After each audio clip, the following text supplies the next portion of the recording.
Seemore. Yeah. Me and my brother, we got the buses outside. We're traveling around. Actually got to head back to California, see Mom before Christmas. So, but glad we could come out here, get this thing going. We did Houston last month. We did Philly the other night, and then now we're here. So we're doing what we can, traveling around. We're trying to help, brand the company, the brand recognition, help you guys. So when you go out there and you share the information, people can hear about it. I've seen it. We already had plenty of testimonies from people, saying they saw the bus. I just got 2 more signups, or I just solidified Thunder with someone. Ooh. So we're starting to see how it's affecting everyone's business, not just ours.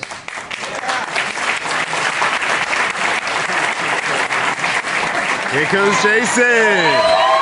Jason Green.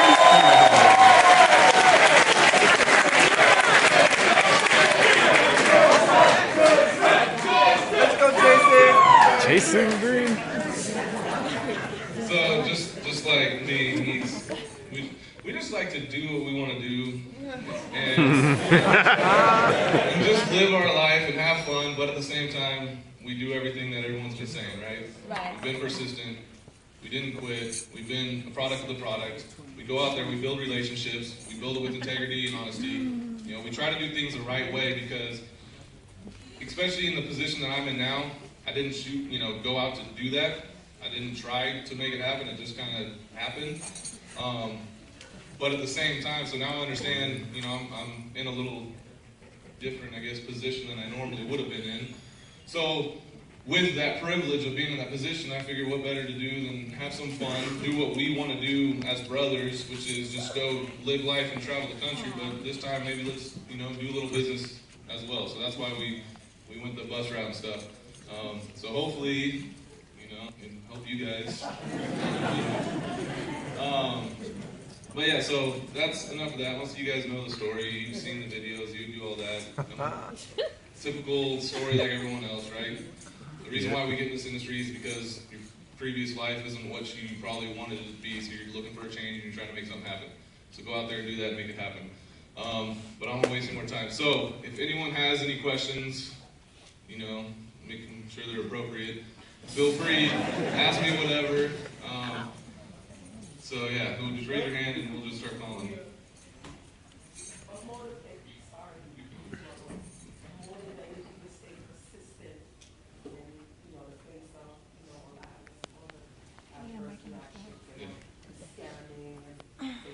What motivated me to stay persistent? Well, my simple answer is the alternative. And the alternative for me at the time was my furniture warehouse position that I had. I don't know if some of you seen that video, but I was clearly miserable in that. And so it's like, I don't think I can get any lower, so I don't want to stay here. So regardless of what people say, that was my motivation to get to where I needed to go. And like I said, it wasn't like I set out to hit global. I didn't care about, becoming whatever it is. I was just trying to have enough money so I can enjoy my life, have some food in the fridge, watch some movies, and not have to worry about, being on a schedule or reporting to someone. To me, that was enough. Other people, sometimes they need a little bit more. Everyone's different. Everyone's going to have their own way of getting motivated, whether it's reading, watching videos, coming to events, whatever it is, whatever motivates them, only you know deep down what motivates you, so that's what you got to go. So mine was the alternative, which is what I didn't want to do. So now I'm able to not do that.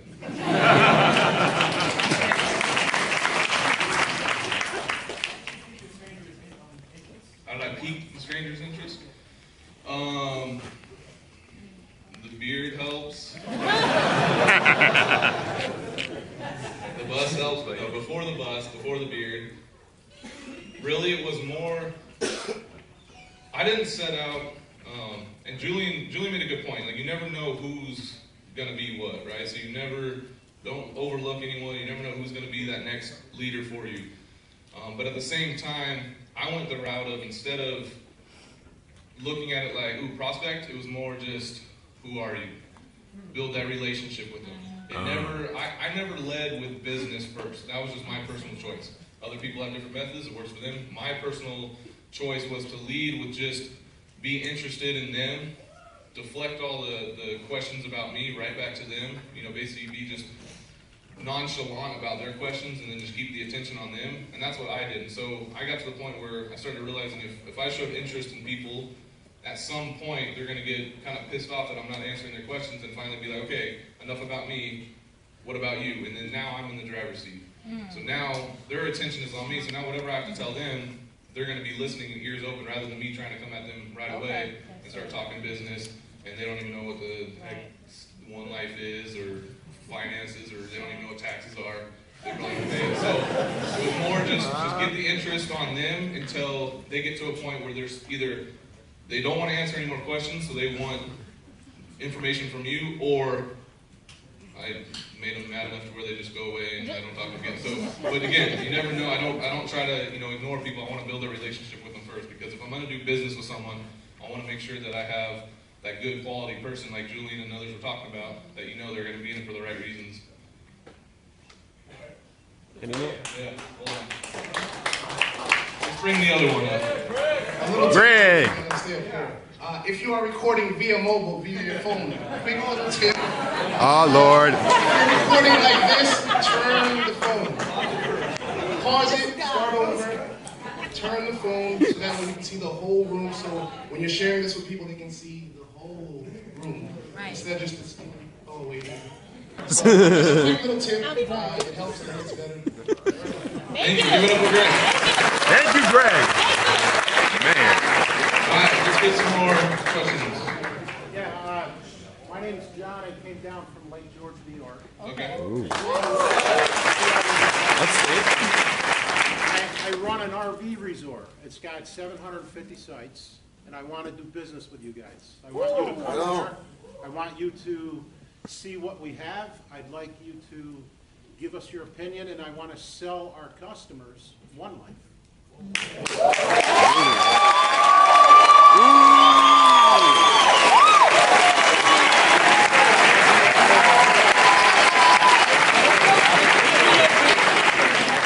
Glamping, right? Glamping, glamorous camping. That's right. Yeah, Right? yeah. Okay. We're the largest. We have 3,000 customers in there a day. Well, we're going to be back Okay. to this It's the region Adirondacks. in May, and the weather will be a lot nicer. Yeah. I'm not going to lie, I want I'm to not trying to have a buffalo session while I'm out there. But yeah, so when we come back through May, pending the schedule, we'll definitely come up there and support and shake some 3,000 people's heads, I guess.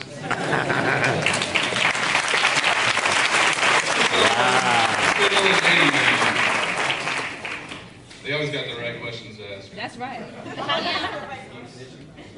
Yes, I do condition the beer.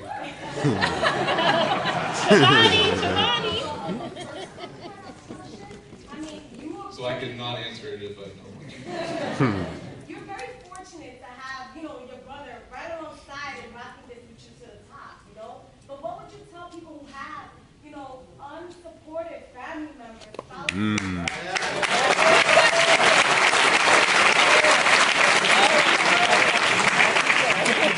So if you don't have a family that supports, and one thing that we had was, it was one of those from early on, even before getting into this industry, was, if I can do something to help you, I'm going to do it. If you can do something to help me, we're going to do it, right? But one of us eventually is going to find some success and do something, so when whoever does find it, well then we're just going to continue to do it together. But I also know not everyone, especially in this industry, they're going to have the close friends or the family that actually support them fully. So my answer is find a Greg. And if that doesn't make sense to you, Find a Greg. Greg, for most of you guys know, Greg and I have had a relationship now for the last four years now. And it started off of a random internet, I don't even know if it was Facebook at the time, it might have been MySpace, who knows. But it was just, came across each other on the internet, small talk, right?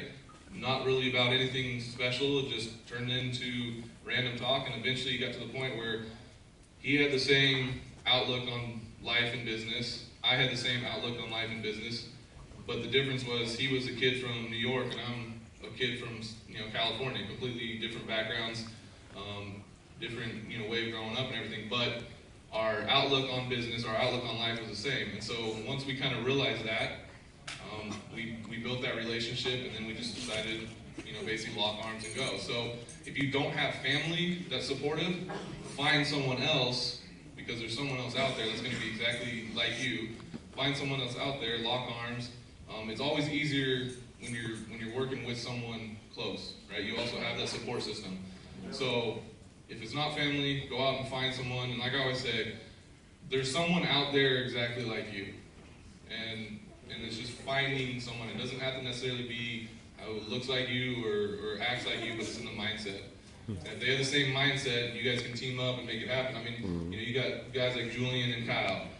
You got Jamal and Lou. You look at all these, the top leaders in not just this company, but in the industry, generally they have a running mate of someone, whether it's family or a friend. So go out there and find someone. Don't be quick to just let anyone in and do that. You want to make sure, that through tough times that they're there. And that was the thing. Greg and I, it was almost 3 years before we even saw any success. But the fact that we were persistent with it and we stayed together, and no matter what happened, we, figured out, no, we're, ride and die together in a sense. So find that person, and then just.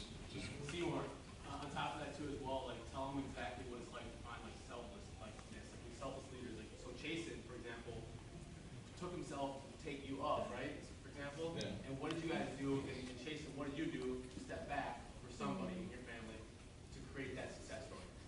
Make sense? Tell them. No,